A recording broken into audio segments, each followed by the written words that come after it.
I can't wait to tell this story to my co-workers, Stanley thought. How amusing they'll find it. Oh, won't we all just laugh and laugh at the time I thought everyone had gone missing. I know, it's like I'm crazy. This voice in my head is no indication of that at all. Awaiting input. No, you're... Oh. Input received. Did I seriously just do that? Hold on. Input received. I thought I was supposed to get the bar all loaded up. I thought I was going to turn it off, but I guess...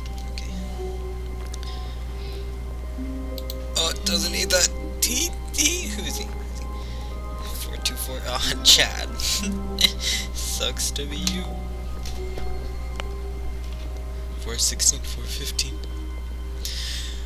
When Stanley came to a set of 2 open doors, he entered the door on his left. You know what, I agree. I think Stanley did do that.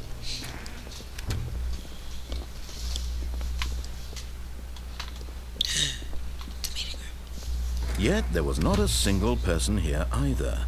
Feeling a wave of disbelief, Stanley decided to go up to his boss's office, hoping he might find an answer there. Broom closet. Oh, the freaking door opened. I click like every door and they don't open. This one opens. This one, alright, this one's special. Stanley stepped into the broom closet, but there was nothing here, so he turned around and got back on track. There's a mop.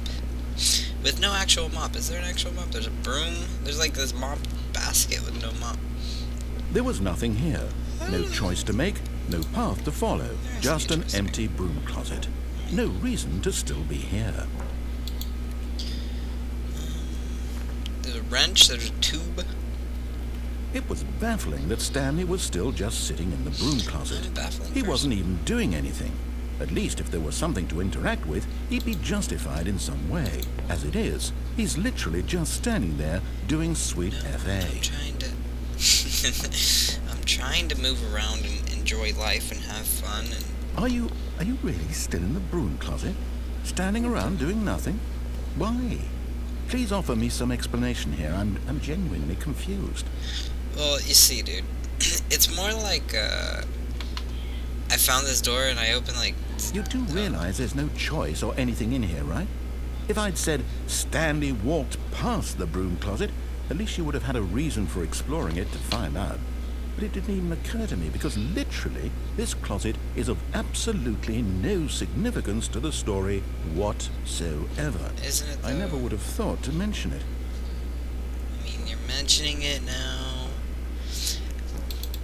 Maybe to you this is somehow its own branching path. Maybe when you go talk about this with your friends you'll say, "Oh, did you get the broom closet ending? The broom closet ending was my favourite." I hope your friends find this concerning.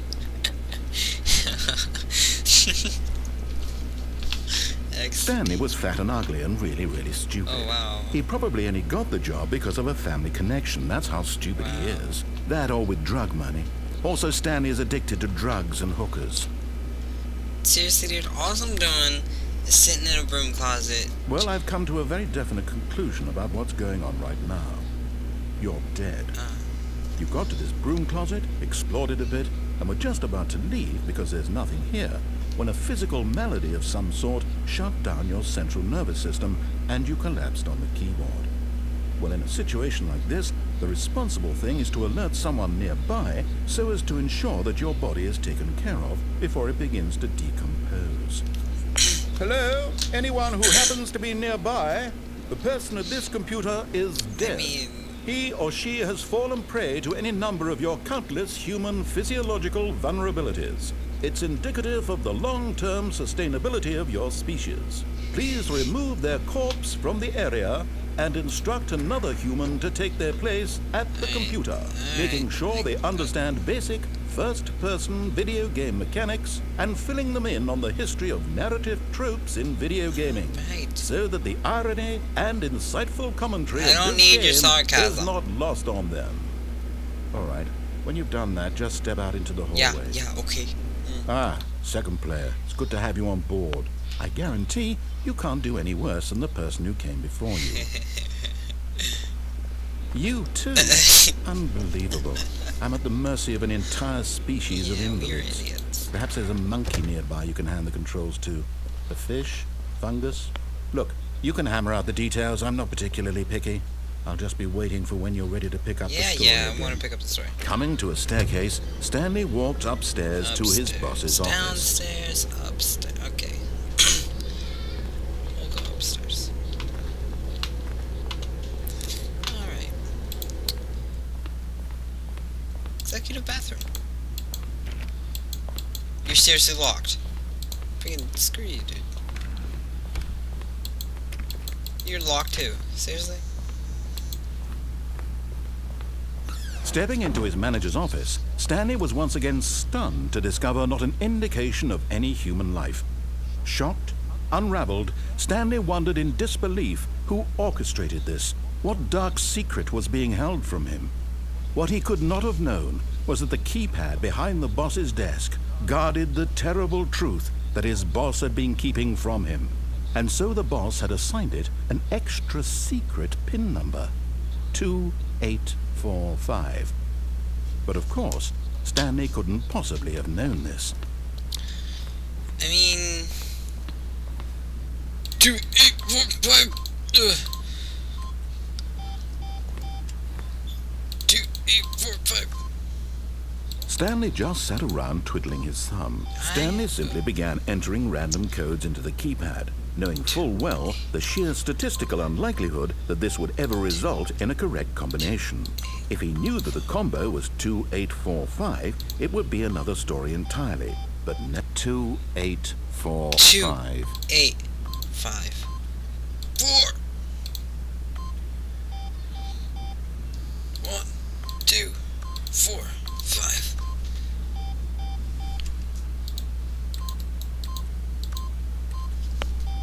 Forgot, but it turns out that the panel's emergency override kicked in. Oh, yeah. And the door just opened all by itself. Yay. And Stanley got the hell along with the story. Well, whoop-de-doo.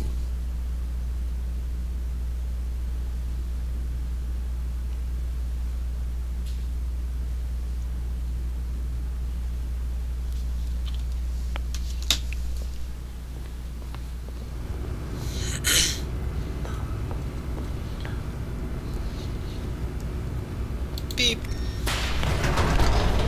Alright.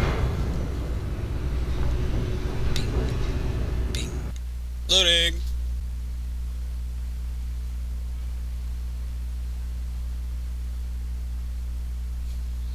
Descending deeper into the building, Stanley realized he felt a bit peculiar. It was a stirring of emotion in his chest, as though he felt more free to think for himself, to question the nature of his job. Why did he feel this now, when for years it had never occurred to him? This question would not go unanswered for long.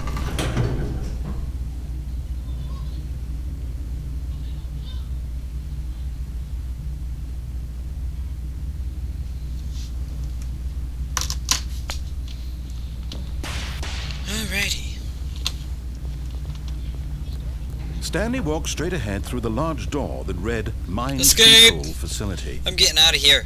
Getting out of here, yellow Although this swag. passageway had the word escape written on Escape. it, the truth was that at the end of this hall, You're lying. Stanley would meet his You're violent lying, death. dude. You're lying. There's no way you would send me to my death after all this time I've been playing The this. door behind him was not shut.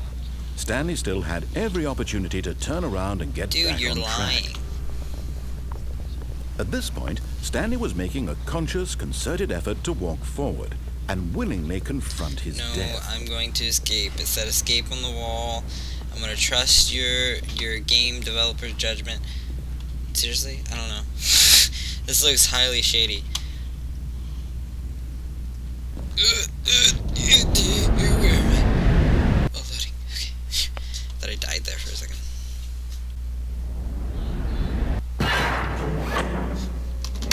Alright. As the machine whirred into motion and Stanley was inched closer and closer to his demise, he reflected that his life had been of no consequence. Can you please let me whatsoever. on now? Stanley can't see the bigger picture. He doesn't know the real story, trapped forever in his narrow vision of what this world is. Perhaps his death was of no great loss, like plucking the eyeballs from a blind man. So he resigned and willingly accepted this violent end to his Where's this brief guy in and there? shallow Is that life. 426? Farewell, Stanley. Oh, okay, let's stop. See, I knew you wouldn't kill me. Farewell, Stanley, jeez. cried the narrator, as Stanley was led helplessly into the enormous metal jaws. In a single visceral instant, Stanley was obliterated, as the machine crushed every bone in his body, killing him instantly. Did it though? I knew you weren't that evil. Which way do I go? The Stanley Parable! And yet it would be just a few minutes before Stanley would restart the game, back in his office, as alive as ever. What exactly did the narrator think he was going to accomplish? I don't know, but I gotta pause it. So next time we enter this building and we search whatever the piss it is, it looks really interesting.